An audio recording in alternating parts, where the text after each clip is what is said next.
Hello and welcome to We Got a podcast about Dragon Ball from A to Z, from Arlia to Zoon. We cover it all. My name is Randy. And let's get this over with so I can go back to Pokopia already. Doug. Look upon my form. I am Golden Ken. I knew he'd get there eventually. If he can do it. Any of us can. We're the world's strongest under the heavens trio de dangers here every other week to talk your ear off about fights, goofs, and everything else in the Dragon Ball cosmos. We are going to be talking about Super Dragon Ball Heroes today, but first, thankfully, I get to ask Doug. Doug, how you doing, man? Oh, good. Like I said, what's the name of this dumb Pokemon game that I love forever? Pokopia? I say Pokopia. Okay. Whatever, you know what I'm talking about. Animal Crossing Pokemon has taken over. I think the trailer that I first saw was like the day before it was released, and I'm like, this looks dumb. But then someone just said, it's Animal Crossing, but with Pokemon. I'm like, I'm in. I'm done. This is it. Take my $75 and let me play. And I've been enjoying it, the hell out of it. It's just nice and quaint and just what I needed for more of a creative outlet in this world of Pokemon. It's fantastic. I got some new figures too, guys, as you can see in the back here. Got some beauties. Got some Bulma on the bicycle. Ooh. Got the Tamashii Nation's art. It's like a light up thing with like Goku, like the last chapter of the manga.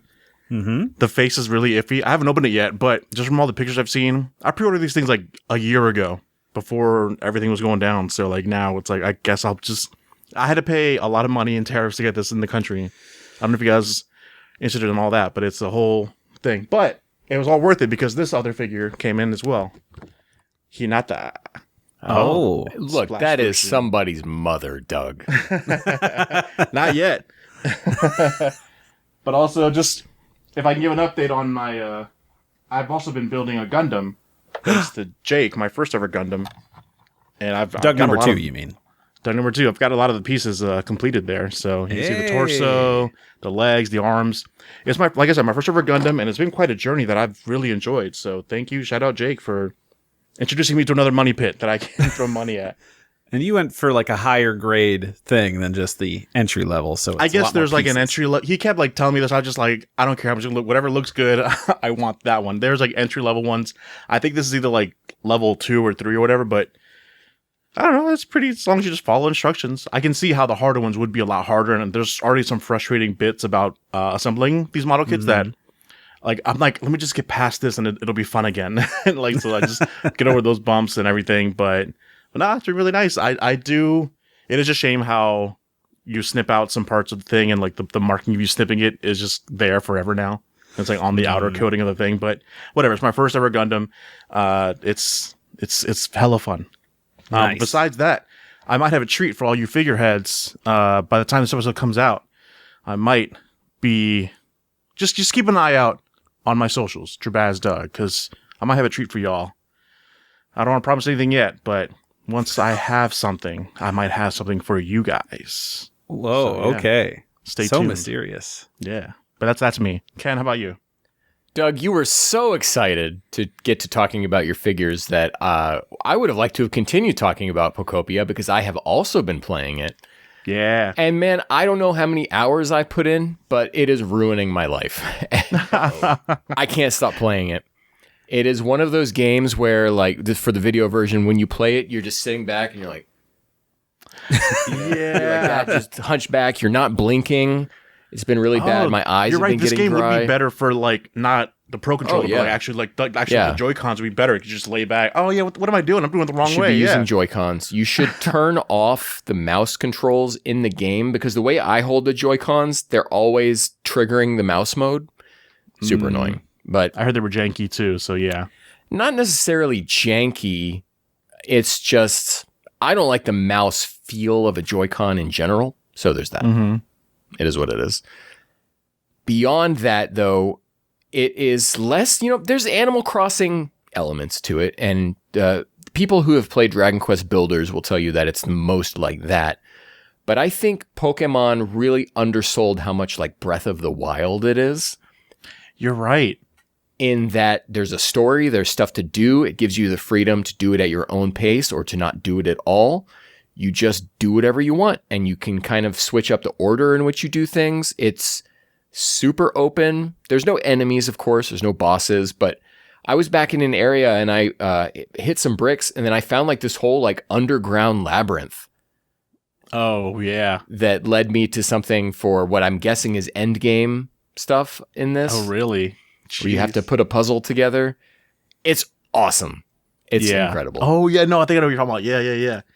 I really like, I'm like not treating this like Animal Crossing where I would like time skip. I'm like, nope, if the day is done, if it says like you gotta wait till tomorrow to finish building this thing, I'm gonna wait until the next day and just put the game down. I mean, it's only been like 2 or 3 days since the game has been officially out for us, so but it's been nice. But like the whole grass aspect of like when wild Pokemon come out of the grass, like in that little tension, like ba-boom, ba-boom, ba-boom, I have to turn off the part of my brain where it's like, oh, I don't have to battle this thing, or I don't get to battle this thing. Like, I'm like, all right, let's fight now. It's like, hey, I'm your friend now. I'm like, oh, okay, well, that's it. We're good. All right. I kind of wanted to battle it, but... And another thing that's different than Animal Crossing is when you play Animal Crossing, you have 9, 10 other villagers with you, and you can manage checking in with each of those people every day, talking to them. I have like 100 Pokemon at this point. I'm not checking back in with these guys. I'm not doing a lot of their side quests. Their comfort levels. Right. But it's been pretty cool because my wife really likes Animal Crossing and she likes doing granular kind of like busy work type things that just like for OCD reasons or whatever. So she's actually playing right now. And I said, like, you can do whatever you want. Do not talk to the squirrel who's a chef because that will advance the story. I will take care of that. And awesome. So she's just That's a great shared experience then, yeah. She's been having fun playing around in that. It's unfortunately if you have multiple profiles on your Switch, everyone has their own game. You can't like share the same game world. Right. Which is probably a plus for some people, but not what we were wanting. We wanted to share it, but it's cool. Really fun game. I also read and finished Sorcery Fight Modulo, which is the 25-chapter sequel series to Sorcery Fight. Wow. Jujutsu Kaisen if you're nasty. Right. And it ended. It's about aliens coming to Earth about 70 years after the events of the original Sorcery Fight. It's okay. It's not like Boruto. I will compare everything to Boruto until I die, I think, because Boruto is so great. Boruto picks up on stuff from the ending of Naruto and makes that its plot. This sequel series left turn from the start and then just kind of meanders. Like this doesn't ever state its reason d'existence. What is that? Raison d'existence or something like that. The French. It never justifies itself, which is upsetting. Weird. Good to know that it is just a left turn, because as somebody who's only seen season 1 of the anime and then the Zero movie, it's like Alien Show. I'm like, I'm sorry, what? It's like, wait, you're talking about Dandadan? Like, wait, when did the shift happen? You should continue the anime, Randy, because season 3 has been some of the most incredible directing and storyboarding I have possibly ever seen in an anime before. Season 3 is like a movie every episode. But doesn't that bum you out that he's not going to be around to do the rest after that? Because isn't that what was going on? He has already like planned that out. So he's touched it. He just won't be actively working on it. Okay. So that's all. He's got the Midas touch. He doesn't have to actually be there to tell people like, actually, let's change the camera angle to this because it'd be more dynamic. Season 2 before him was still really good. It's just that this has been truly something special. And I don't know the guy's name who you're talking about, but I do know what you're talking of. But these are just things that I see discussed in various discords that I'm like, oh, okay, I understand. Okay. Yeah. Check out Sorcery Fight. Modulo, not so much. It just ended, and it's whatever. And then, speaking of endings and returning to things, there's a new Ava special out. That there was a cam rip, and then the cam rip got challenged on YouTube, which led to the 4K full version being leaked online, and then which led to Studio Kara just saying screw it and putting it up on their YouTube channel. Yeah, as the breakdown, and I believe it was on Twitter that somebody had uploaded the cam rip from the event showing this. Studio Kara challenged it with a copyright claim of like, hey, you can't upload this, we own this.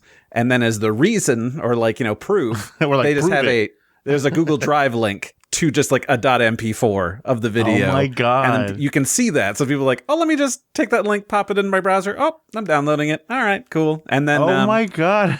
then like 6 hours later, Studio Kara posts like, by the way, we are going to be streaming this for free on our website later today. Like, I'm sure that wasn't the plan. That was the until plan earlier. all along. Well, and I think they had already said we will never show this again outside of this event. Yeah. So And I this, don't know. it's funny because this is actually kind of pertinent to what we're going to be talking about today with Dragon Ball Heroes, is that the attitude in Japan is that if you are outside of Japan and something was not Tough licensed titties. in your area, this was never meant for you, you Baka Gaijin Americans. You were never meant to see this. When Americans, we are like, we have a different relationship with media. So it's just, there's been a lot of conversations about that. What gets me is with this Genki Damatsuri SH Figure Arts Goku. Like everyone in America is like, no, they wouldn't deny us Americans. They see how popular it is over here. We're gonna get it on Premium Bandai. I'm like, they don't give a flying F about us in America. They just realized that we like Dragon Ball over here just 10 years ago. So they don't care. Like don't count on it. Yeah. So Have hope, but don't count on it. in that we will never stop talking about the Genki Damatsuri Goku. We will also never stop talking about Eva. So at some point, we will be bringing back our Eva series for one more episode. At least there is that anime coming out. So, we'll talk about that later. Yeah, too. But for now, we will be resurrecting our Eva movie series to cover that last one. Randy and I both need to watch it at least 4 times each. I'm already down 2. Randy has What? not seen it yet. Doug, you only need to see it the one time. Okay, And that'll I be haven't seen it probably all best. So you can just watch it whenever you want. But Randy Great. and I need to come in as experts, and I don't feel like I'm there yet. Yeah. I'll bring my mom catching net, and then we'll be all set. Tight. Yeah, you'll be good. You'll be good to go. So I have one thing that I didn't bring up last episode, which is I changed the intro a bit, courtesy of Mike, Aka Vegito EX from Kanzenshu, where in the episode that Doug and Jake were over talking about the Genki Damatsuri pop-up tour event thing, had said, if you're Dragon Ball from A to Z, Arlia to Zoon just makes more sense because that's A to Z. And I was, like, damn it, he's right. So I'm just going to go in there and He's right, but there's less taste there. Zoon, me and I bet you everyone else thinks of the MP3 player from back in the day, like competing with iPod. Maybe. Oh, I do. I do too. Okay. I had to. We're crusty old men. We may be younger crusty old men, but I think we're the ones considering that. So for kids, they just now learned that there's an iPod competitor from back in the day. They just now learned that there was an iPod. Welcome. Something pre-iPhone. Yeah, How do I call on this thing? How do they calls? I don't know. Otherwise, I got into a rabbit hole of learning more about HTML and CSS. Awesome. I had taken classes. Nerd yeah, alert. I know. I had taken classes in high school, and this was back in the day, kids, where websites had frames, where you would have one side where it'd have a scrolly bar, and that's one thing, and then you'd have your main content, and they don't make websites like that anymore because it's why, and also bad for mobile and things like that. But I just got sucked into this whole YouTube thing. I mean, it's not just YouTube, but on YouTube, I got sucked into watching videos about the indie web, people making old school websites, for themselves, and it's not about, commercializing anything and all this, it's that sort of thing. And I was like, man, I do miss websites from back in the day that they just look old and great. So I'm like, maybe I want to do that, but I have to do things in stages. So I did a tutorial on HTML and I did one on CSS. And then I was like, okay, I'm going to rebuild my personal portfolio by hand rather than WordPress, which is how I built it originally. And I'm almost done with that, but I got too excited. I'm like, then I'm going to build We Got a podcast website. And after that, then I'll get to that. So now I've been working on the wegotapodcast.com. And I mean, I think it's coming along all right. There's a homepage. There's a page for information on us, where to find us and things. I'm starting to put together all of the episodes up there. And of course, going into it late when there's already 128 of these things is a task. So I'm trying to do just a few a day. So at least there's progress being made. I'm glad. I'm sorry you're going through this, but I'm glad you're sharing my pain from when I was catching up this YouTube channel with all of the episodes that you just never bothered to put out. It was not a priority. And then, oh, look at this. Now we get, more views on YouTube than we do listens through Spotify. So, Ken, you do a great job. If you were fishing for a compliment, good job. No, I wish I did. I wish I didn't have to do it. I'm sorry. I'm sorry that I didn't do it. And if Ken can't do it, who can? That's true. Exactly. And last episode, I had brought up that in just a few short days, I would be playing Resident Evil Requiem. And I can confirm now that I've played through it twice since then. The game, I watched it all. I also watched it from start to finish. I watched someone play it, and it looked fun. It was a good time. Yeah. No, I'm too scared to play it myself. I'm just get it out of there. I'm not playing that. I will never touch it. Never. It's good times. I powered through it. My first time was like Friday morning, and I beat it Sunday night at like 8 p.m. So I just barely made it. I just beasted it. That's how it goes. And then I did a second playthrough just to unlock some infinite ammo stuff. So it's a good time. Then I started a third run, this time on insanity difficulty with infinite ammo. Still hard. I keep dying. Really? So yeah. So just shoot them. Just shoot them, Randy. I'm trying. Here's the problem. There's so many of them. That's all I'm doing. I've just got the Requiem and I've infinite ammo, but you only have 5 shots. You have to reload. And in that amount of time, they're coming at you fast and furious. So then they'll eat my brain. The guy I watched play never used the Requiem, and he didn't upgrade a single weapon. He said he was doing a no upgrade run. No upgrade run. That's funny. Wow. That handgun, but douche, like 10 minutes later. No scope with the rifle, more so, but yeah. Ooh. Nice. It is a good game. I really liked it, and I was worried that the replays would not be as fun just because of the way that the game was constructed. But I had a good time my second run through, so I don't really have a problem there. And I'm excited for what comes next. They just announced more stuff coming. We're getting a mini game thing, I think, in summer, and they're working on a story expansion to come TBD. So, yeah, good for Resident Evil. Exactly. I'm eating good, so that's where I'm at. That's where I'm at. So let's move on to what we're actually here to talk about, I guess. I've put it off long enough, but we're here to talk about Super Dragon Ball Heroes, starting with the Prison Planet arc, the promotional anime. Apparently, you all asked for this, and so now we're all subjected to watching this thing that happened. So Ken is he's got a face. Ken, explain your feelings. Well, just continue, Randy. I have some issue with the wording you're using, but let's continue. All right. So what is this thing? It's this promotional anime produced from July 2018 to, I believe, August 2024 was when the last time we had anything for it, because some staff and things had moved from it to Daima, and then they did like some CG thing, and then that was kind of it. But, it's a promotion for the Super Dragon Ball Heroes card game, and like with a machine, like the cards you put them on like an arcade machine, and then you go like this with them, you move around with your hand on the tablet, Very, very odd, but not a thing I've ever done. Something I've wanted to do, like seeing it as a kid in America, like I want that arcade machine. I want to try that. Right? Yeah, and it introduced like a whole new cast of characters. Some you might have seen from other things, like we have Few, who is played by Kape Yamaguchi. He's also the assistant director in 73 and 74 of Super. What? Are you kidding me? Kape Yamaguchi? Yeah, just a random dude. Yeah. All right. Sure, why not? Oh, you mean the character, not like his role. He's the character assistant director. It's for context, it's those Satan versus Great Saiyaman movie episodes. Oh. And he's the assistant director of those movies. Yes. I gotcha. You might also remember hearing his voice. I think the voice actor was the... Yeah. But you also might know Kape Yamaguchi from voicing Son Goku in Dragon Ball Evolution, the Japanese dub. So, really? Full circle. Yeah.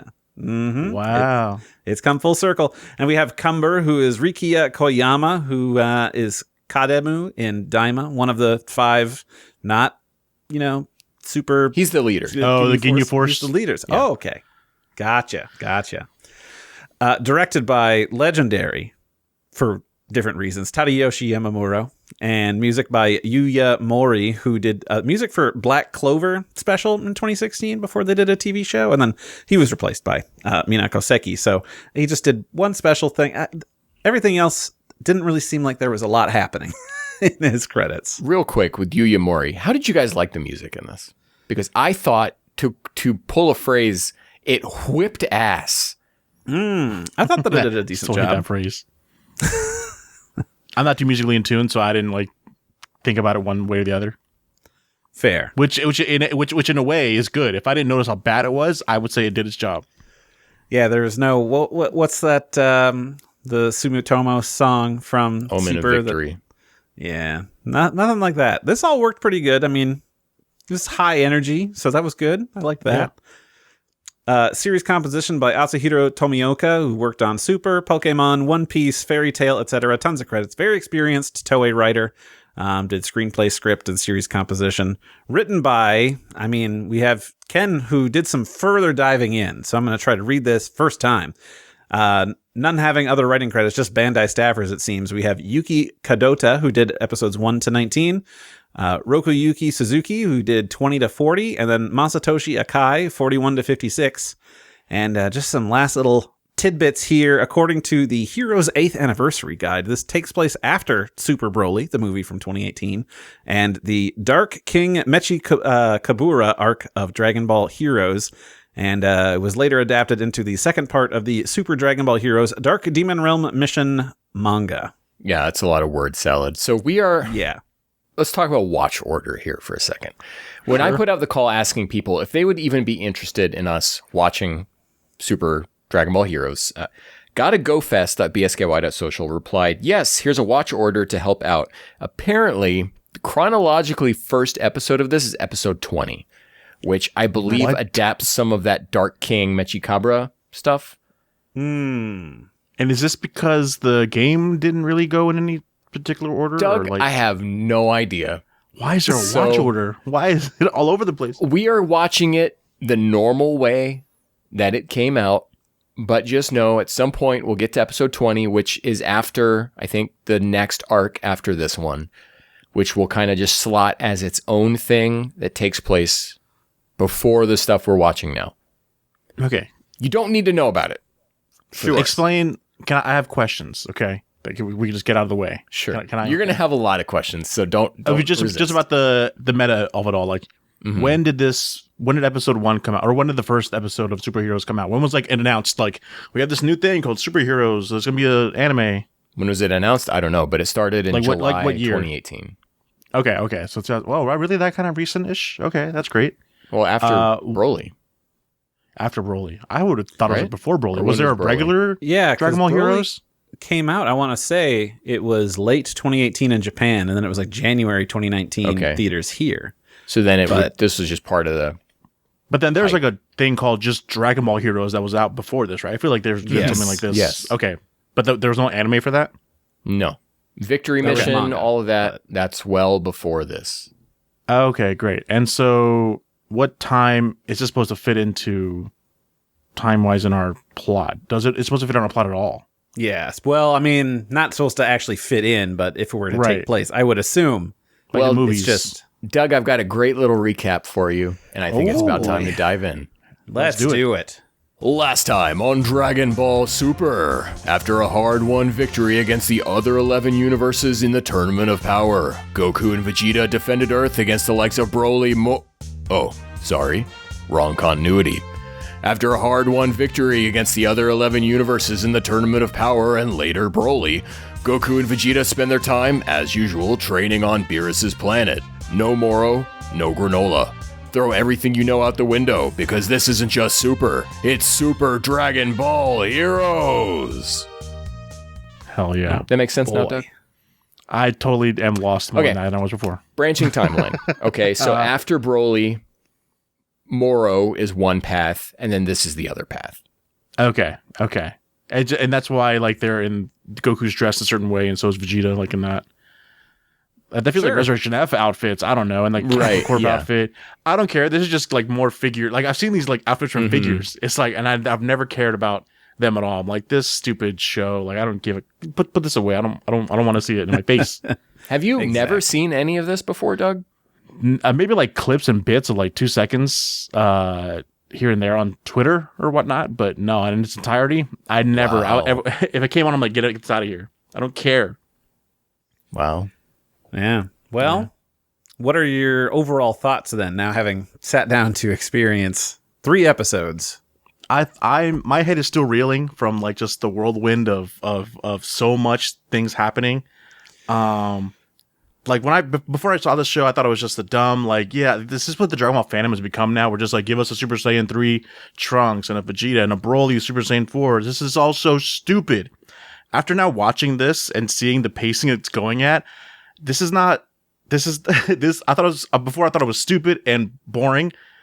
That it was going to be stupid and boring, but now I'm like, oh, this is stupid and exciting. I love this. Yeah. With the pacing it's at, it's like this is awesome. I can eat this up all day. I wanted to keep going, watching more episodes. It was great. Now, Ken, what was your history with this, and what are your overall thoughts? I have not seen the entirety of it. I have seen this whole arc and then most of the second one, if not all of it, and then I kind of dipped out. Also the same time as the translators who could be relied upon dipped out of working on superheroes. Oh no. So we'll notice different translators out there. There was a group called Desu, which I don't want to like throw everyone under the bus, but we know some of them. And then after they ended it, another group started up called Desu is Dead, and they finished, they finished the rest of the series. So I think we've got the first 2, definitely maybe 3 arcs with Desu, and then after that it moves to the second subtitling group, because this was not something ever intended for our Bakugaijin Americanized to ever see. Right. So we had to take it upon ourselves to do work on it and make it available to everyone to be able to enjoy. And enjoy it, I freaking did, man. Yeah. You want to talk about the pacing of it. We watched 3 episodes that were 8 minutes each.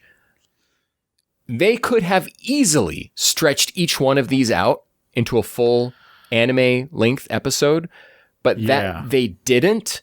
I don't feel like I just watched 1 episode's worth. I feel like I got the whole last 3 episodes. Yeah.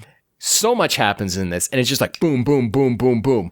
There's a part later where Vegeta and Goku have to fuse. They don't even bother doing the tired old, like, Kakarot, I don't want to do that. Vegeta's the one who initiates it. Yeah, and let's so do it. They just jump right into it. Flash of light. At the cost of that is a lot of the character writing that would be funny or quaint.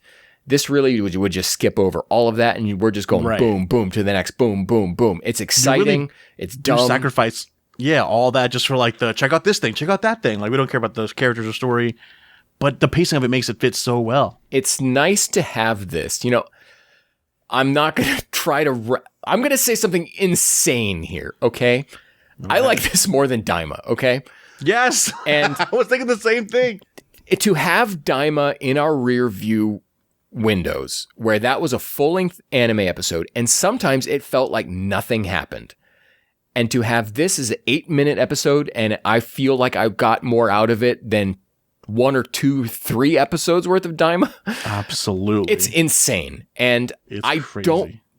I doubt this series can keep it up. I have my expectation. I'm not saying we're going to cruise and just clear Daima all the way through, right? But I feel like where we're at right now, we're on a roller coaster that is ramping up and going down at the same time. And coming back up and up down. Man, I'm having a great time with it. Randy? Oh, dear. See, I had thought that I need to come into here being positive, so that way this won't be just a sad, mean conversation. Because here's how it went for me. I've seen this first episode twice before doing this, and that was all I ever did. Like, I watched it once to be like, what is this thing? Oh, okay.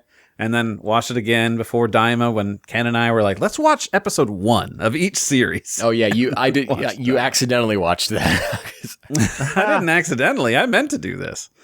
And so then watching this, like, look, I always want something from whatever I'm watching. And this, I was just like, okay, I'm not getting anything out of this, and I just need to turn my brain off and stop thinking about anything and be like, okay, imagine you're 8 and just like anything they're like, here's this thing. And I'm just supposed to be like, cool, I love this. So I just have to stop thinking about everything. Randy, I'm usually like that to like other movies and everything, but this was an easy like switch off. Like I think because they threw at you things so fast, it was just easy to just like look at that thing. Like your brain could just turn off easily. But all cards on the table, Doug. Before you joined the chat, I told Randy, I said, I bet Doug hated it. So I'm so pleased that you didn't. Well, dude, I was sitting on the couch just watching it, just like, this is gonna be so stupid. This is gonna be so dumb. Excuse me, what's happening already? We're here. We're Super Saiyan 4ing. Whoa. Yeah. So characters just show up, just leave, and they're just like, whatever. And because it's a video game tie-in, like this makes so much sense too. It's just like not meant to be a series like Daima was. And now you got me thinking about Daima, how Daima was like, if someone were to ask me, should I watch Daima? I'm like, yeah, watch all 25 episodes just to see the buildup of Super Saiyan 4, Daima Goku. But now with Dragon Ball Heroes, yeah, watch this first 10 seconds and you'll get the same amount of energy that 25 episodes of Daima would give you. Very hot take. I know, I'm just saying though. No, that's fine. I'll just need to go at it with a different attitude because, like, I hated every second that I was watching it. So, and I tried my hardest not to tune out, but I did. So, really? yeah. So, thankfully, Ken is here with 1, his toxic positivity, and 2, his pages and pages of notes. Because I just slapped all these together from memory this morning after watching it last night. I'm like, what happened? I guess this. So I think more in his notes than in the plot of the stuff we just watched. More dialogue, yeah. Yeah, absolutely. For sure. So this is a 6-episode arc. We only watched the first 3. So we're just going to cover that. Again, if you want to watch this, it's out there. It's like 8-minute to 10-minute long episodes. Really, really quick viewing. And things just kind of start. You know, we're on Beerus' planet, Goku and Vegeta training with Whis, right? Yeah, and we've seen a million times before. A million times. So it's like bad for the start. But they've got Resurrection F-esque outfits on, which is sick. Sure. Yeah. Why? I don't know. But they do. That's why I was so confused. Yeah. Like, why not? I never liked the gray color of it. I wish it was like black. But yeah, besides that, Vegeta's outfit. And then just suddenly, out of nowhere, Mai shows up. That threw me for a loop. I'm like, how? How did she get here? Okay. So this is where I become Toyotaro, okay? And I'm weaving. They have Trunks' time machine. Oh, yeah. So she can probably travel around with that. I don't know the exact space-time rules of that thing, but he could probably just move it like a spaceship. Yeah. I'm sure they've like advanced it, especially if you're traveling through time all this time. Yeah, because she's got the capsules. So yeah, and in my mind too, I'm just like my cynical mind. I'm just like, isn't Mai like 85 years old at this point? Why is she like acting like Goku-sa? Gotta let that go, man. Yeah, totally. From what I had seen, it was Trunks was coming to train with Goku and Vegeta that are here with Whis, but then of course Mai's gonna come with, but then he gets captured. So now since she's around, she can just fly on over here and be like, guys, we gotta go save Trunks. Mm-hmm. Yeah, I wrote down. Trunks was supposed to get stuck in the Whis training cycle with Goku and Vegeta. Why? What are they facing that he needs to do this? Because he never seemed like I've got to train just to do it for fun. It was always to survive. Yeah, I mean, that mentality probably sticks with you as Trunks. Like, I have to fight. I have to be the one to step up, so I need to keep in shape. But I like this because there's a lot of opinions about the way the Future Trunks arc ended, right? We knew that he was going to go to a world where another Trunks and Mai already existed. So this is kind of a treat for him to just be like, well, I don't fit there. So let me just come here and train instead. Oh, okay. Yeah. Since they're cowards and they didn't have him going the Time Patroller route, which would have been such a great tie-in. Right. I don't know why they didn't do it. Yeah. But so why is Mai here? And then also, why is Kaioshin here? Oh, I didn't even question that. Yeah. This is not his realm. We have never seen him just hanging out on Beerus' planet. He's got a whole ass universe to look over. He's the only Kaioshin. Well, there's 2 of them, I guess.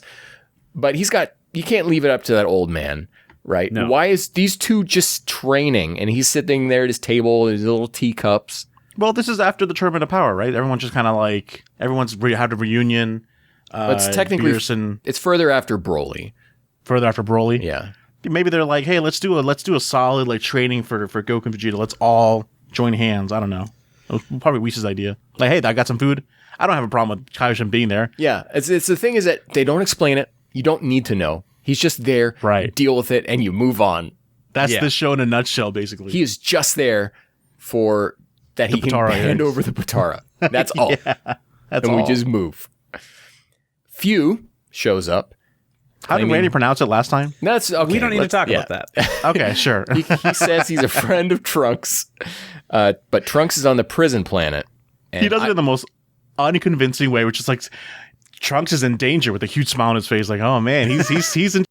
And standing in the shade of the tree with his glasses just glowing. Oh, my friend is captured. And this is still me in like cynical mode. Like this show's gonna suck. I'm like, well, yeah. At least the characters, at least Vegeta and everyone's acknowledging they know he's full of. I think everyone in that planet knows everyone's full of. I love Vegeta being like, Trunks is a nuisance. It's so good. Trunks is a nuisance. And then Kaioshin asks a favor of Mai, which we're not going to get the payoff of until like the end of the next episode. But as it happened, and I Daima, and it's the Chekhov's gun of it all with Daima. You know, they were dropping things left and right and not picking them up later. Yeah. And this delivered. They set this up and it came back later. Hell yeah. I know some people don't appreciate that, and we wouldn't have appreciated it at the time. But in a post-Daima world, going back on some of the stuff, hey, Heroes has the sauce, maybe. I don't know. Maybe we lost it. Too much credit. It's like, yeah, next episode it pays off, but that is like 10 minutes from the point of what we got that. Yeah. It's getting more credit than it deserves because I'm watching this after having seen Daima. For sure. I admit that 100%. Goku and Vegeta and Mai, for some reason, she's coming along, teleport to the prison planet. Okay. Goku has to lock onto someone's energy when he uses teleportation. The idea here is that he's teleporting to Trunks, but why isn't he going straight to Trunks? I thought it was Fu. Yeah, I thought Few was the one that was like, let's go there. And then that gives him a purpose to like show up to them like, hey, your buddy's in trouble, and then leaves. Oh, like, he does? Just lock onto that energy. All right. He doesn't say that, Fair. but that's the assumption that I made. Okay. All right, good. This is part of what... This is why everyone comes to We Got a Podcast, because we're going to come here and we're going to fill in. We're Toyotaroing this bitch, okay? That's what we're doing here on this podcast. What we have always done and what we will do for Heroes as well. Well, we're doing what Bandai couldn't. All right. So out of nowhere, again, just another Goku shows up. And he's got the most baller outfit. Best. He's got Nyoibo on his back. Amazing. And this is the moment where like I got off my couch like this and be like, I'm in for this. Did you not know this was coming? Not this fast, right? So I was like, oh, they're doing this now. Okay, yeah. This kind of show. It is definitely, they're not saving the best for last. They're just going to be like, whatever, we're throwing at you right away. You're starting this new series, episode 1. Does it pass the Breaking Bad test? Well, it will if we put Super Saiyan 4 Goku versus Super Saiyan Blue Goku right away. Right away. There is no need to build anything up here. This is just, we have to throw something cool out so that way you're intrigued and like just going crazy. And then maybe you go play the game to fill in the gaps. I don't know. I've never played. I don't care about the gaps. Any of the Heroes games. This is what I need. Okay. And this Goku is so different than Super Goku. You know, we talked a lot about the writing of Goku when we were watching GT and how different he is than Super Goku. Right. And this sure does feel a lot more like GT Goku, like GT. At least when he was Super Saiyan 4, the attitude that he would have. Yeah. That feels like it here. It plays well into just like having to pick a like the Super Saiyan Blue Goku being the default Goku, just because Super Saiyan's 4 voice is so like intimidating. It gives off the villain vibe. So just naturally from that state, it makes for a good like confrontation. But this guy's also smart. You know, this version of Goku, he planned to get kidnapped. Then he planned to shoot the Kamehameha against Goku because he knew that Goku would fire back. I think Fu's giving him too much credit for that. That's like, No. yes, that was our plan all along. Goku does make a look. He does make like a face when Does he? sees it. Yeah, he's like, Okay. it didn't work. Yeah. Okay. No, this is like a smarter Goku who's in the time patrol. You got to pass a test. Yeah. Yeah. The fact when like Fu was like, oh, you plan to get caught. Like the Super Saiyan 4 Goku didn't like nod like, haha, yeah. No, he just kept looking forward like, mm-hmm. Like, yeah, he was confident as hell. I was like, this is awesome. Seeing Super Saiyan 4 Goku again felt like seeing an old buddy too. Like it's like, oh my, we're so used to the blue Goku now, and now we get Super Saiyan 4. This is so nice. And it's nice because we get Nozawa able to stretch again and not just have to play the one note version of Goku from Super. She can now also do this totally different version of him.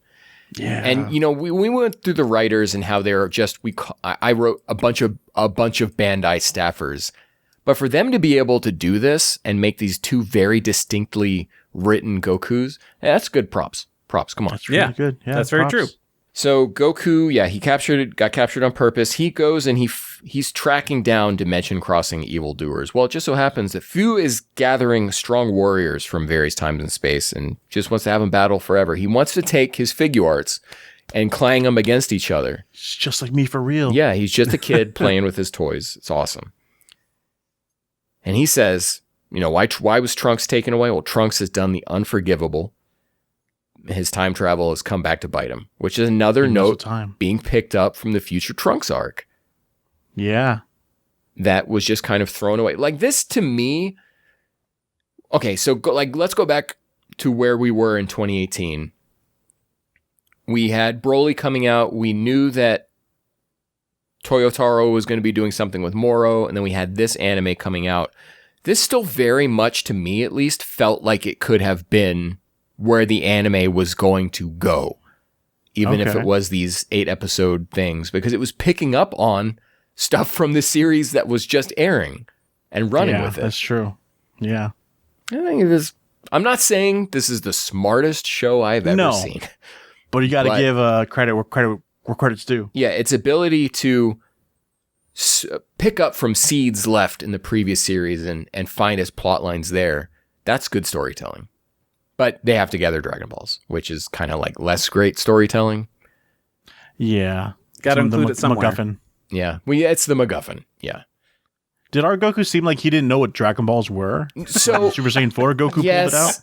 It's presented in a weird way. That's the Yamamuro of it coming through. Maybe they could have directed this better.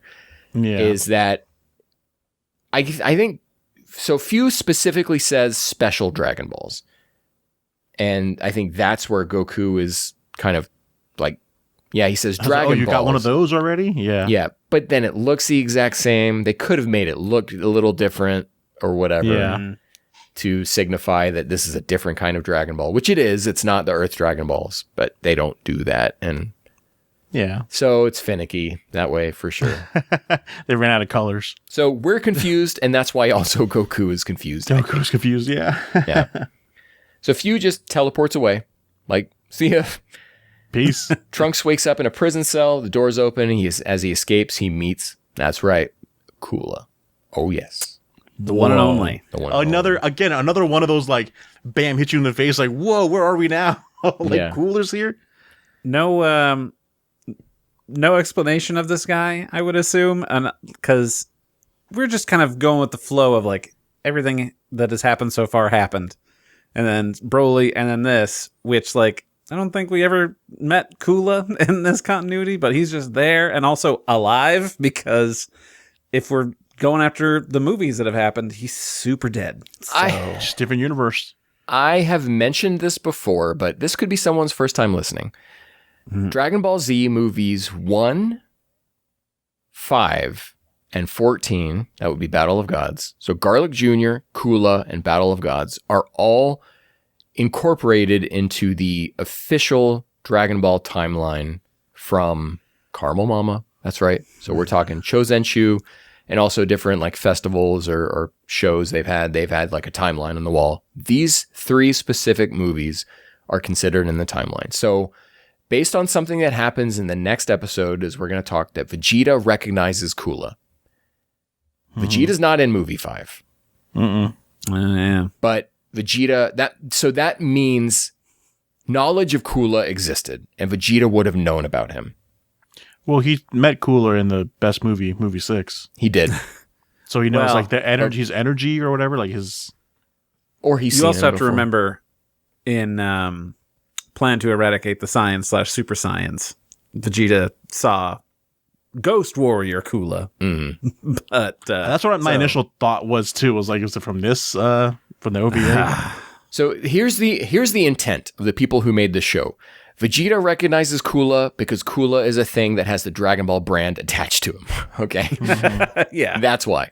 But if I want to go down this crazy rabbit hole, Kula is considered canon, in major quotation marks here for people listening along, canon to the official Dragon Ball timeline, which also includes GT.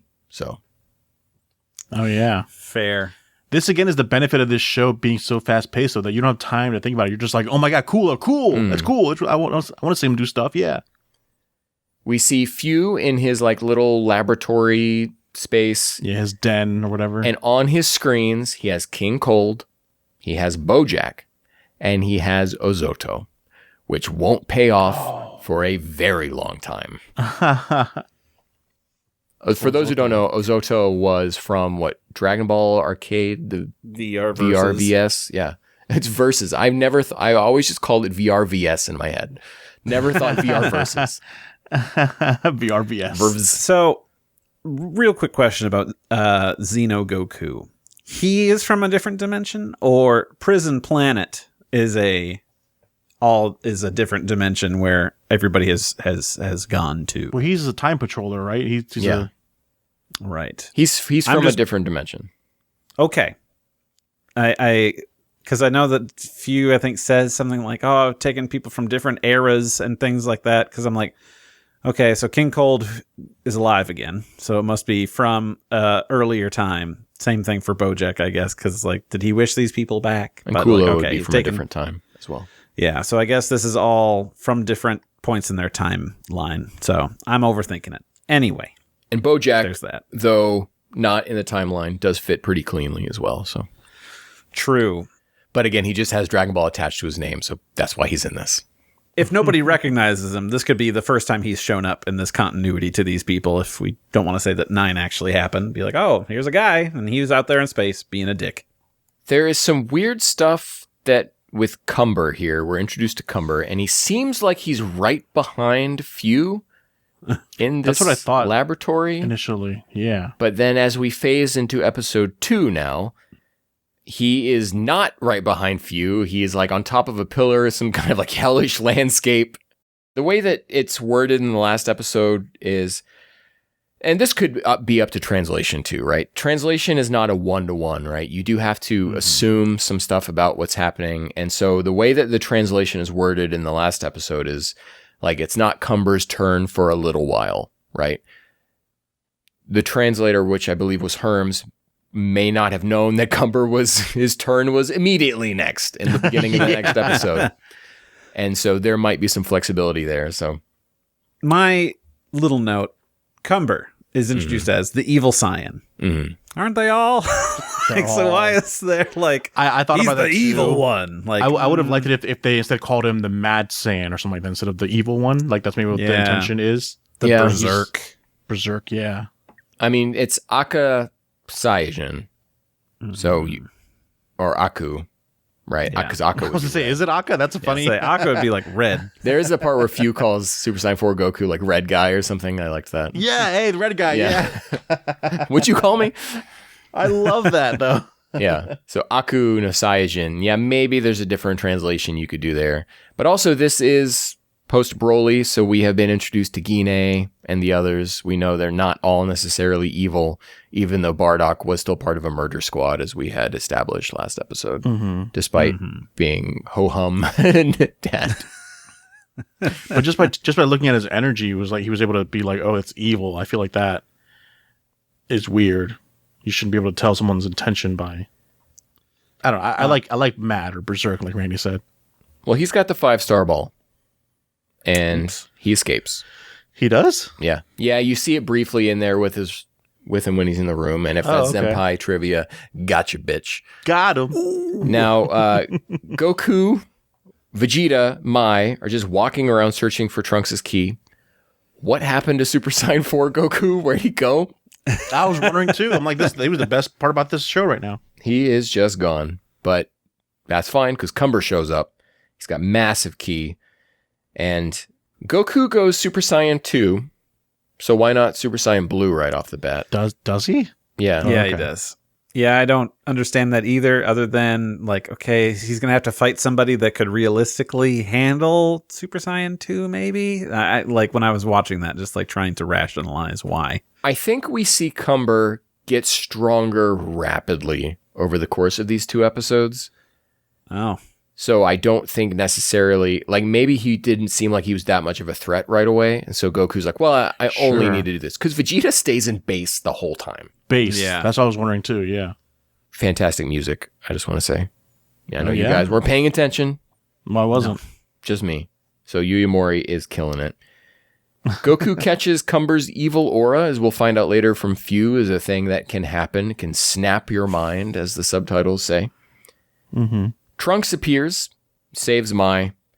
Vegeta hands Goku off to Trunks. He's like, Trunks, you deal with Kakarot. Yeah. I'm going to go take this other guy.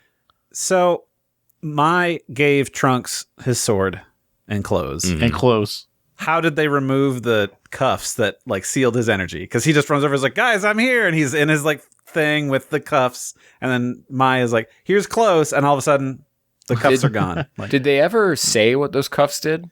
Or are you I want just to say guessing? that it was sealed their energy. So that's why he, like, Goku couldn't just sense his key to, As you know, teleport Randy, when a Trunks of any universe is reunited with the sword, all things are possible. So Of course. it unlocked. It immediately unlocked his chains and taught him Sword of Super Hope. Saiyan 3. Sword of Hope. Yeah, there we go. Sort of hope. And then Kula intervenes. Kula attacks Vegeta. Yeah. Yeah. He's on our side, though. Like, Right. But Yeah. why did you attack Vegeta? It was a weak blast. It was like a, hey, what's up? Because I noticed, like, oh, he got hit, but Vegeta didn't seem like too phased. Yeah, that just was... It's a love That tap. was me the only time I was like, let me rewind to see if I missed something. And after that, I was like, I'm supposed to not give a single shit, am I? Like, okay, Yeah. gotcha. Sure. Don't rewind. Yeah, see, Randy, Doug and I this episode are going to reset your calibration for enjoying heroes going Yeah. forward Yeah. of where All you right. need to be mind space wise. Of course, I'm still going to look for the lore in it, so don't worry about that. That's Right. my job, okay? All right. If you ever have to stop and think, like, why did that happen? You're already too in deep. You're already way too in deep. Yeah, Mm-hmm. that's what I need to do. So now evil Goku latches on to Kula and they start fighting. Trunks gets his outfit Why? back. No, does this don't do Goku- that. Don't do that. What? Don't ask why. Just roll with it, remember? No. Shut up, Randy.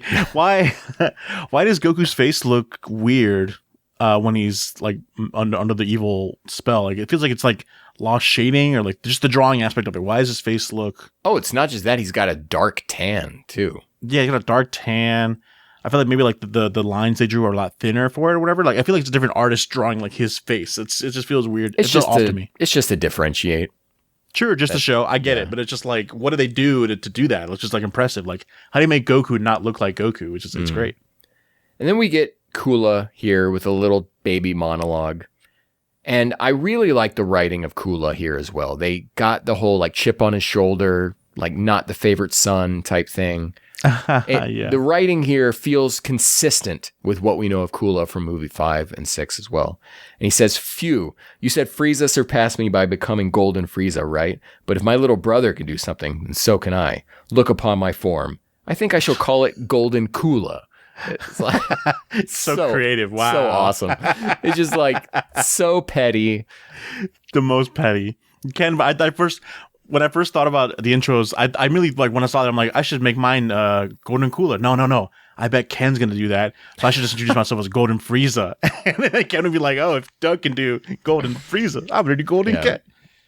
He just heard about it and was like, I guess I'll just do it, versus Frieza, who's like, I never worked out before, trained. so let me do this. But Kula's just like, let me just do it. Now that I know the concept. Oh, he just has a switch that every Friezaling has. He's Just an older gold. brother. Feel the tingle in your back, and then you become golden.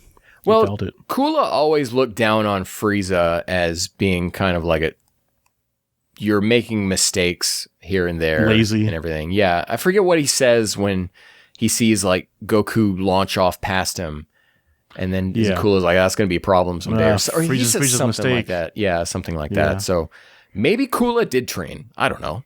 Maybe he was just he is he's different than his brother. Mm-hmm. It is just the weirdness of like, oh, a form I've never heard of before, seen before. I'm gonna do it. And then in just the way that Nozawa gets to play a version of Goku she hasn't gotten to play in a long time. Yeah. Hearing Ryusei Nakao again as Kula is such a different performance than Frieza. Yeah. It's such a deeper voice that he uses for it. It's just it's so much fun to have these angles of the Dragon Ball universe that we haven't had in a long time. And we wouldn't have got if we got a planned out story that like needed to make sense. No, it's only could exist in this kind of universe, this kind of format. Yeah. Doug, you said it so perfectly at the top of this discussion. It's so dumb, but it's so exciting. And that is just a perfect encapsulation of this for sure. Kula one punches Goku and knocks him out and then launches a death ball at Cumber, just like diving right into it. Again, this is so like the opposite of decompressed storytelling. It's just like, let's just go to the next thing. Boom, boom, boom. These are happening. And it's fun. It works. And especially in this format and for what's happening. Goku wakes up. Cumber breaks out of his constraints. And Vegeta's, again, still just in his base form. Mai has the Patara earrings following up on that wonderful Chekhov's gun that actually fired. Trunks charges in to distract Cumber while Goku and Vegeta fuse. I love this because Trunks and Mai basically lay out the plan for Goku and Vegeta and they don't give them an opportunity to disagree. They're just like, this is what we're going to do. This is what you need to do. Now do it. We're starting. And they just go in. I love that. Waste of time. Yeah. Yeah, we don't these aren't 24 minutes. These episodes weren't played like on the arcade machine screens where they were just like a whole separate thing. I guess the only tie-in would be like, oh, a golden cooler now exists. You can go and buy the card. Yeah, that's exactly what happened. The game. Yeah. Okay. So I believe the first two episodes were premiered at an event like in different places in Japan, and then it was just put on the website later that day. I mean, if that's the way to introduce like new forms for new characters for a card game, this seems genius. This is Dragon Ball Superheroes gets my seal of approval. Wow. Doug's going to buy so many figures from Heroes. You don't know how bad this is for me, dude. There have been so many figures I bypassed because I'm like, this is the superhero stuff I don't care about. That's just Vegeta. I'm going to go buy Xeno Goku exists right now. I'm going to go buy that third party Xeno Goku. It's been sitting at 5K Toys for $40 for so long. I'm going to do that right now. Not just him. They also made the Vegito and also I have all those and I'm like, yeah, this looks cool. And then put it away. I'm like, I want to get it back out now. And you like, got look context. at it more. You got context for it. Oh, no. Cumber chokes out Trunks. Kula intervenes. Then Vegeta, kind of like stressing out about this, is the one who initiates the fusion, which is so wonderful. New outfit Vegito. This, hell yeah. Randy, it whips ass. It does. This is the part that I was like, good. We gave him a new outfit. They have a third party of this Vegito. And I didn't care. I'm like, why do I care about this black suited? Now I want it to. Yeah. It's so much more sensible to the outfits that the characters are wearing than like when we were in Super, I believe. Yeah, Super, and then everyone was like, well, Vegito should look different because Vegeta's wearing different clothes than he was in Boo, yeah. I will say, I'm still super glad that, one, we had that wonderful fan art by, I believe it was Kakeru, who did a blue Vegito, but he was wearing, Vegeta's armor up top and everything, and somebody... Oh, yeah. Some intrepid modders. That is how my Vegito looks in Sparking Zero. So nice. I'm sure they've got Xeno ones too, but I was always like, I don't care about this. I don't have an attachment. That's fine. And now, I still don't. Usually when we've done these kind of things, my goal was always to placate Doug, to get Doug over here. Now I'm playing hard mode because I feel like it's going to be harder to get Randy over here. Because Randy is like me. We're both stubborn. And so now I got to get Randy over here. That's my goal. And Chad, that is your goal too. Giving you a purpose. Yeah. Bad news, the Xeno Goku is sold out. Now it's too late, but that black suited Vegito is available right now. There we go. He just ordered 3, ladies and gentlemen, because the tariffs. I'm in. We're in good shape again, baby. We're into episode 3 now. Cumber throws what is called a disaster eraser at Vegito, and it explodes. What's fun about all of the attacks that are going to be used is that they all have names because they all tie back into the Heroes game. Of course. Yeah. So, disaster eraser, that's what he throws. I had originally written down just another death ball. And then I was like, well, this probably has a name from Heroes. Let me go look it up. And sure enough, it does. Isn't that a good thing? Erasing disaster? But if it's a disaster that, well, I guess so, yeah. I don't know. And Yeah, it's get a it. thinker. Wordplay is It fun. makes you think. Yeah.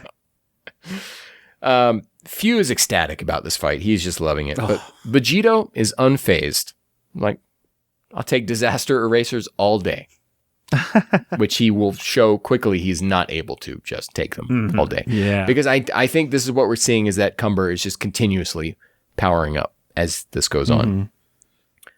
Cumber's arm hurts. Hope he's okay.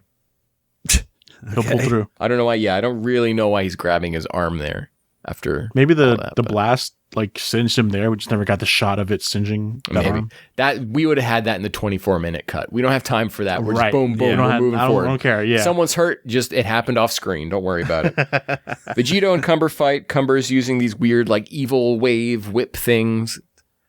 Randy, thoughts? Did you like that? Barely remember, but sure. Yeah. They're like beam effects, but they're like hand whip things, Yeah, right? yeah, it's cool. It's Yeah. inventive. It's something we haven't necessarily seen before like It's that. like what is it? Is it Wrath from Full Metal Alchemist From an Brotherhood? Alchemist, yes, in a way. I don't remember.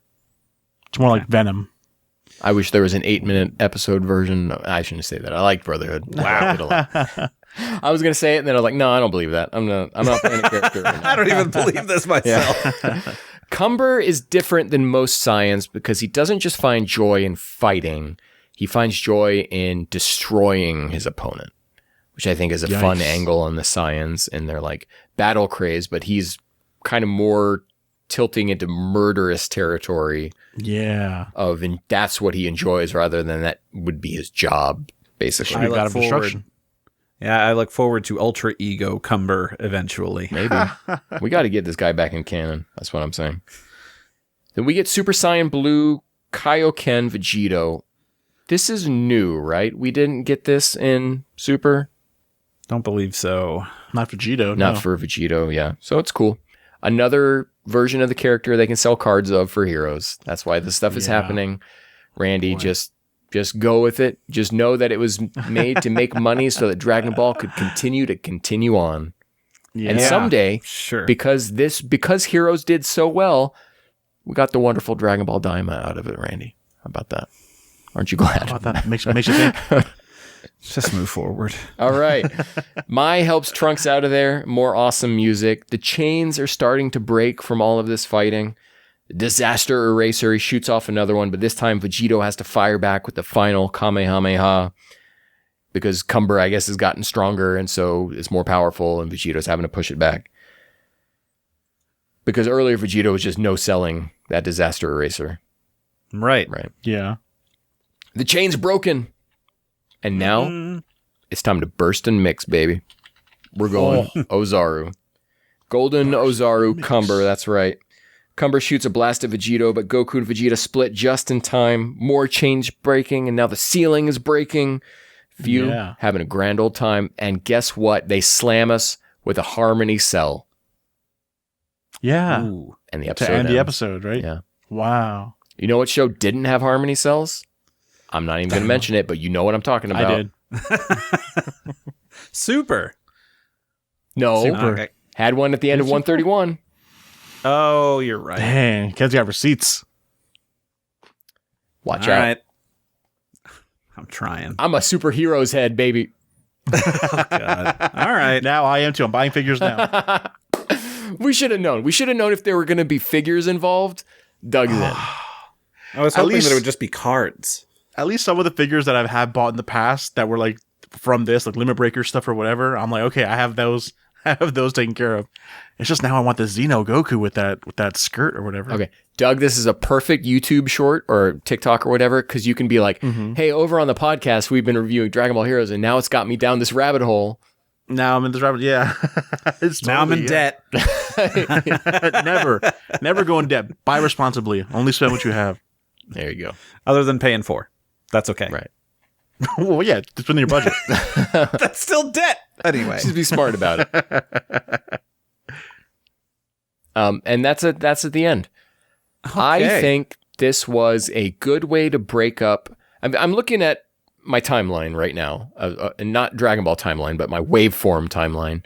And we've been going for a while. And Randy, are you surprised at how much I found, at least, to talk about in this? Surprise is a word for it, I guess. Yeah. Appalled. Ecstatic even? Appalled. Look, somebody has to play the villain when everybody else is happy. And, I didn't know we needed one. No, I thought we were all going to be happy and giddy and like, this is great. Like short episodes is the major thing about this. So like, let's talk about like what's going forward, Randy. So the next 3 episodes is basically just fighting Cumber. But when we get in the next arc is when we introduced a whole host of new characters. We've got Hearts. That's when he comes into play. Jiren comes back. Zamasu comes back. Just doesn't sound good. We get the 2 new machine. You're losing me. Oh, no, you're losing me. So here's a question for you. The logo has who I assume is Beat from Dragon Ball Heroes. I don't see him in the opening. I haven't seen him in any of these episodes. I don't think he's in this. He is in one episode. Why? Oh, And okay. So it's makes an it episode okay. that doesn't have anything to do with the rest of the show.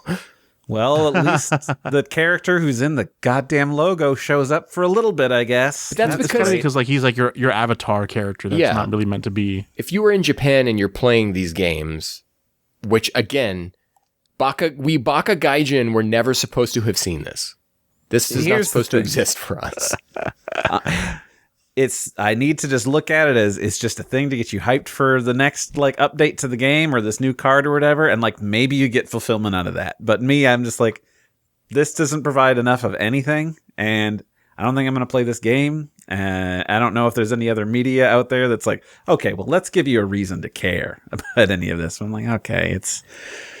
I think it's a lost cause, Ken, but I wish you luck. I don't know. I mean, literally with this character Charlotte from the Dragon Ball Legends games, I don't give a crap about this guy, but they included him into the story, gave him all these forms he's going through now, and here I am, merchandise. I don't know. So I don't know why they didn't do that.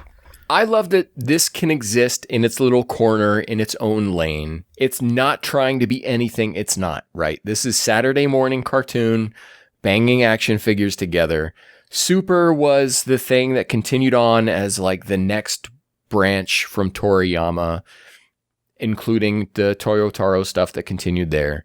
We had Daima came along, was allegedly and attempting to be that adventure spirit going forward. And then we've got superheroes over here that is just bat crazy, doing whatever, bringing Zamasu back. You'll see later, future spoilers. That's fun. You know, we have still not, like, think of it this way. Since the Tournament of Power ended, introduced all these universes, we have never seen Jiren again. But Jiren's in Superheroes. Hit is in Superheroes. It's a fun way to bring back these characters that aren't. I don't know if we'll ever see Jiren again, honestly, in Super, right? Right. Is Black Frieza going to be enough of a threat or whatever? Like, maybe it's not even Black Frieza is the next enemy. Maybe it's Black Frieza happens, but then that begets something else coming. Is that going to be a multiversal threat that we have to bring Jiren back into play? Probably not. Probably not. So you can have these things exist over here in this little corner. This is the playground that we can play with him with. And I love that. That is so much fun. Yeah. That the cooler is a representation of that. Like no one needed a cooler. We wanted him, but there was no way he would actually like come back naturally. But here he is. I'm like, yay, it's good to see you, and let's see what he can do. Golden cooler, what the hell? I guess then it's looking at it that way, then it sounds like it's trying to scratch the same itch as, say, like the Z movies as they were coming out during the anime of like, this is in its own thing, and this is just for fun, and we can do whatever. But like that was like 45 minutes to an hour. We had some explanation of what's happening and why and all of this versus this is just, it's happening, man. You can't have filet mignon every day. Sometimes you just want a nice, juicy hot dog, Randy. Yeah, sometimes you want your Dragon Ball a little slutty. Okay. More times often than not, Ken. Okay. Well, is there anything else you guys want to say about that? Or we want to... Is that our episode there? No, or is that the indication of like, and now we go to our break and we do all the other stuff? I just look forward to, Randy, I think my goal for you is to see your character arc come around to appreciating this insane mess of a playground series. Right, because if you can turn that part of your brain off, you can just have fun with this. Like, this is just fun. I haven't had fun with Dragon Ball in a long time because of Daima. I'm worried about my stubbornness getting in the way, but we'll... Okay. And if you double down despite me, I respect it. I don't want to get anybody mad at me. I just want to be over here and just be like, I'll have headphones on and I'll listen to you talk about it. Be like, okay, and that was fun. Anyway, on to our ad break.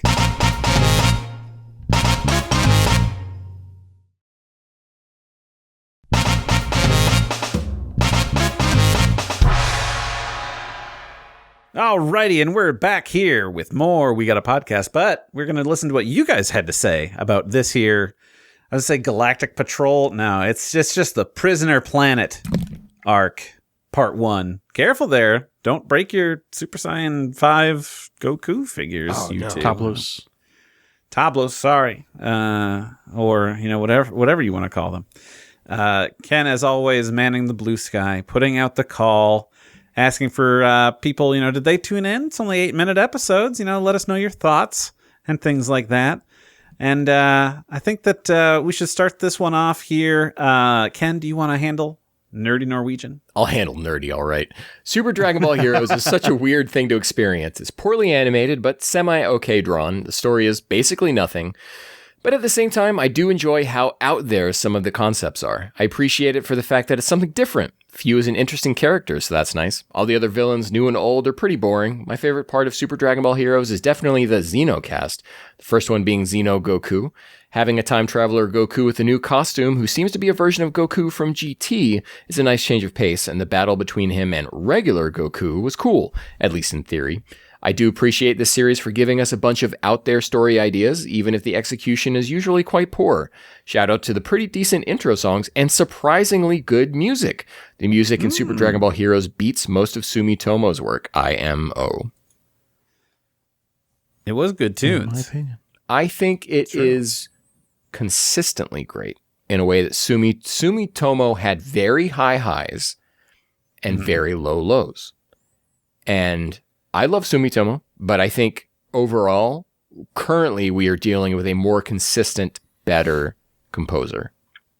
And I would also say better than Yamashita for Daima as well. Whoa.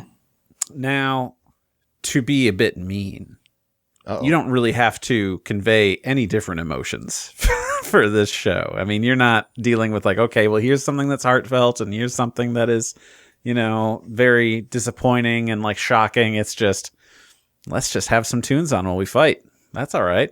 That's where we are right now. Okay, this is a 56 episode long series. What? I know, right? Now, Randy, aren't you excited, Doug? Yeah, so much more to go. Randy, you could be dead on. This whole thing could blow chunk by the end. I have been very consistent that this could all take a dive, okay? But it could also not. Okay. So we'll see.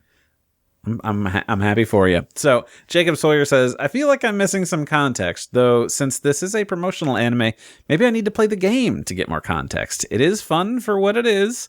It reminds of my kid playing with his Transformers and the crazy stories he tells me about it. I like the different outfits. Yeah. This is exactly what that is. It's just taking your figures and being a kid again and just like, and then Cooler comes but he turns golds too. And then now we're all fighting. Blah, blah, blah, blah. It's awesome. Have you seen that Daft Punk movie? Oh, yeah. Just watched it again recently. There you go. No. If you know, you know. The end of that movie. I don't. Okay. Yeah. All right. Sure. Yeah. So basically, this is the Daft Punk of Dragon Ball.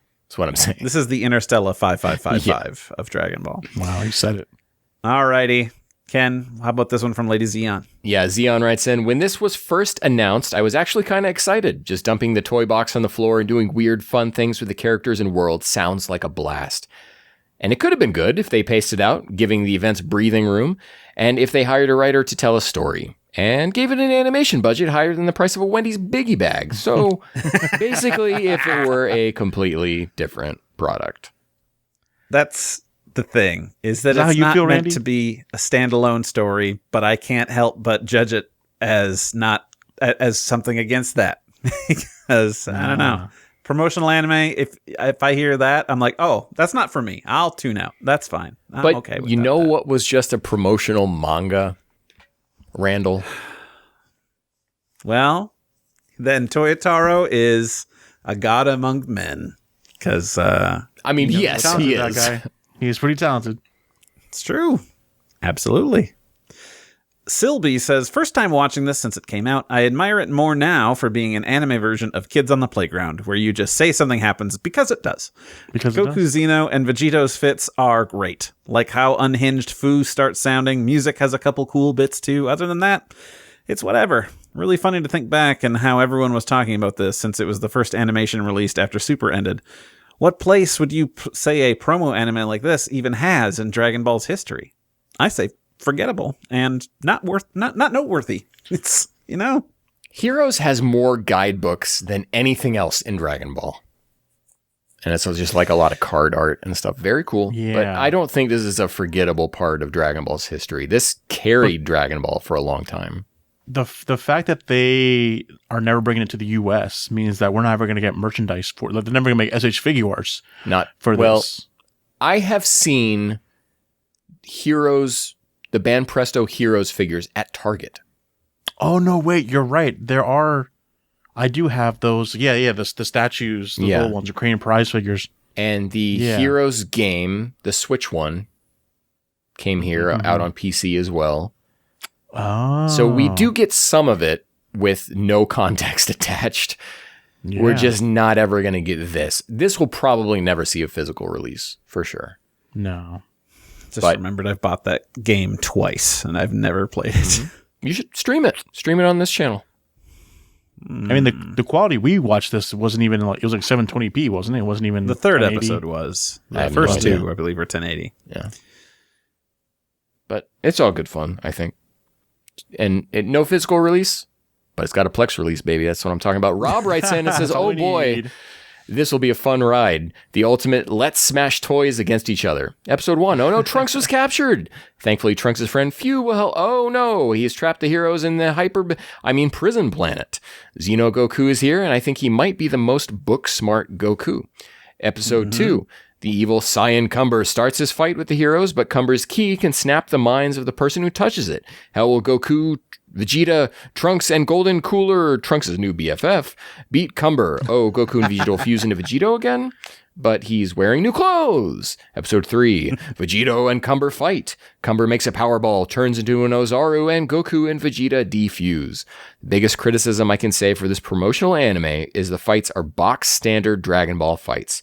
I really wish the animators were allowed to go wild with the fights at least. Well, Rob, can I call you Robert? You will get Sheeta later in this anime. Is that the mommy? That's Sheeta is the one where the necks go crazy. Correct. That's Sheeta. Yeah. I don't know. I You- don't know you what see you just it- did there. You see it, you'll know. It's the I won't let you destroy my world Goku. Just like his neck is Oh, the everywhere. animator. Screams. I thought you were Yes. naming like one of the enemies that like his mommy. Okay, never mind. No. No. Sheeta Animator, is, Doug. Sheeta is one of those animators that you just stand back and let him do his thing. He goes full Sheeta and the necks go crazy.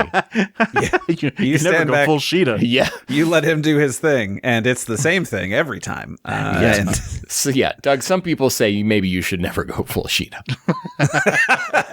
that's what I say. Weeba says there's just so much nothing to be said for this series beginning.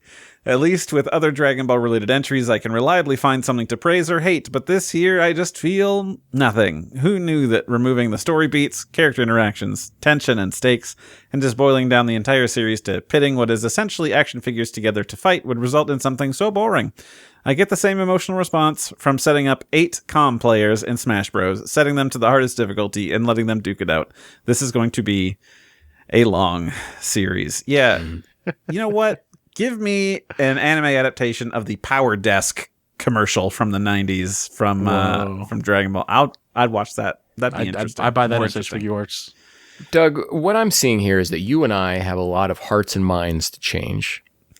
We do. Unless it's so surprising how everyone's saying playing with their figures is like as a negative. like this is great. Unless the series takes a dive, in which I've always hated it. In which case, Doug's the only one that liked it. My hands are clean. What? I'll stick by this. This is dumb, exciting stuff. It's fun. It's fun. We're watching it in small enough chunks that really, at bare minimum, you get to hear Nozawa do her thing again. Yeah. And the actors are not phoning it in either. They're not. They're really there. Yeah. True. Very true. Well, thank you, everybody, for sounding off for that. I have a question. How long are we doing this? How long is this going to be a thing that we have? We will eventually do the whole series, but we're not going to do it straight, okay? We're going to, next episode, we'll just go ahead and say it now. We'll do 4 through 6, finish up Prisoner Planet arc, and then we will have an internal discussion of how we want to move forward, where we're at mentally, where Randy is at with putting up with me, and then we will decide where to go forward with that. It is something like when we did Young Gigi's AF, right? We didn't do that all in one run. We did one, we did a few in the between, we did another one, we did some stuff in between, we did another one, Doug didn't show up, Jake had to come in, and then we did another one. Yeah. So that's what I'm envisioning, is like, let's finish this arc, and then we can talk amongst ourselves. And viewer, listener, you also need to let us know, how are you feeling about this? Do you like Doug's and mine unbridled enthusiasm towards this series? You have most of the power here. Like, if you want more, hey, we'll do more, baby. We weren't going to do this. We only did this because I put out a call and everyone but Senpai. Everyone was like, yes, do it.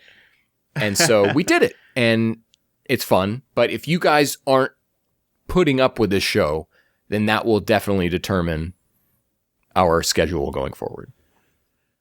I will say the most entertainment I've had from this is listening to the two of you be so excited about it. That's the real excitement. And my reactions to such things of being bummed out, staring into the middle distance, slowly moving forward until my head is just... We saw it. Like, this is all playing for the camera because this is an entertaining product for us to do. And if it's bad and you hate me the way I'm doing it, cool, I'll change. That's fine. And this is all entertainment, baby.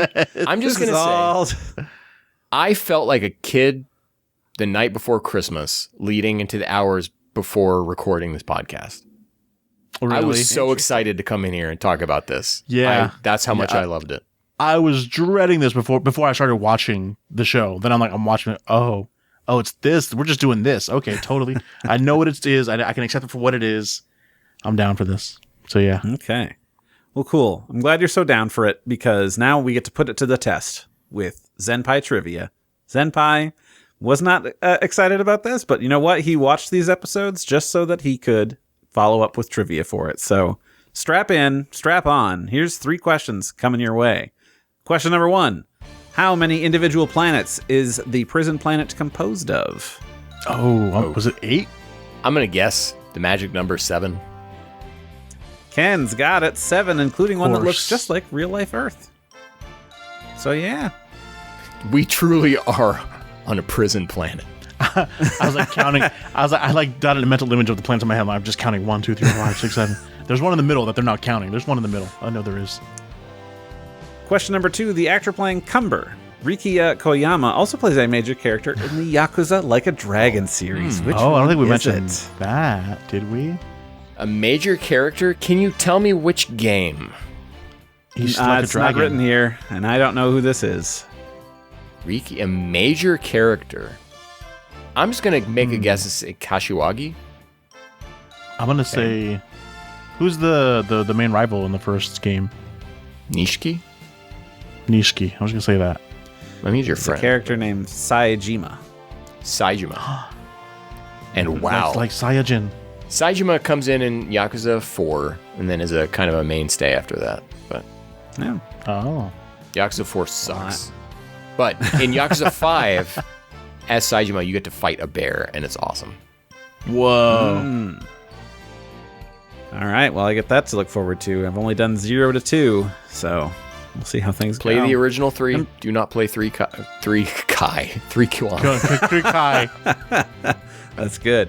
All right. And then finally, question 3. In which episode of Dragon Ball Z did Vegeta use his artificial moon technique? Closest to the true number wins.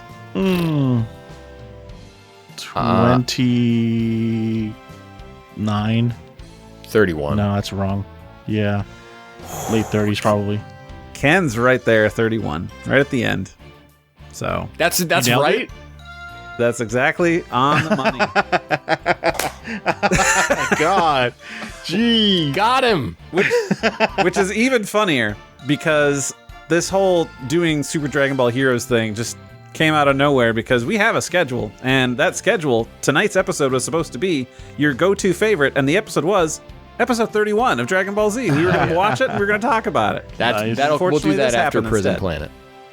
We'll give Randy Bone. We'll do episode Yeah. after that. Feels weird, but it's like we have to appease the Randy. I'm like, Yeah. hey, it's okay. You guys can also do things. We like to see all of us happy. We got to That's shift it true. together. That's true. That's true. Well, Zenpai, thank you so much for experiencing Super Dragon Ball Heroes with us. And You being make it able to sound ask- so troublesome. It's like it's 20 minutes out of your day. As opposed to, I think that's why I also liked it too. It wasn't too much homework. It was just like, boom, got it done in a half an hour and we're all set. It's 20 minutes, and then it's like the 8 hours dreading talking about it with us. You're explaining my experience, but that's okay. Maybe these next 3 episodes will turn it around. I'm excited to give it a try. So More the same. I could get I'll grab all my figures and I'll just hunker down in the chair and just be Yep. like, "This is for you, little guys," and then I'm probably- gonna watch it. predict yourself what's going to happen if you just play with your figures like that. Like, oh, You're right. I'm gonna have to go buy these figures and go. then just do Express it myself, shipping. and then be like, "How close did I get?" You know. We'll see how it goes. So again, thank you so much, and thank you for listening. We love interacting with you, keeping you in the conversation, talking about our favorite franchise in the world. You can check us out over on Blue Sky at wegotapodcast.com over there, and also just go to the website. I mean, you can't do much there, but you could go. And that would be neat. There's no ads. There's nothing. It's great. No cookies. it's live. Yeah, man, it's there. You go to Wow. wegotapodcast.com. It's there. Nice. And also, you can email us over at wegotapodcast@gmail.com. Thank you to Rifti Beats for letting us use the track Kakarot theme hip hop track remix. You can find that great track by Rifti and others and other stuff by him on his SoundCloud. Ken, where can the people find you? At detectivex.bsky.social. And Randy? You can catch me over at Saberbreaker at wegotapodcast.com on Blue Sky. That's just look up Saberbreaker. That's easy. And you can find me at Jabaz If we ever get around to making shirts that have things that we repeatedly say on this, Yes. we need one that says, And we have just the look Randy up says- Saberbreaker. Just look up Saberbreaker. You'll find it. With it's just a hand, like just whatever, like waving away, just whatever. All right, everyone. Thanks for joining us on this episode. I didn't go into 2026 thinking we were going to be talking about heroes, but here we are. 2/3 of us enjoyed it, which is most, if you think about it. Most of us enjoyed it. Makes you think. Right? Next episode is episodes 4 through 6 of Super Dragon Ball Heroes, and then after that, we'll be watching episode 31 of Dragon Ball Z. Color corrected, so I'm going to be looking forward to that. But just 4 through 6 of Super Dragon Ball Heroes for the next one, and we'll catch you Matsunator. Bye.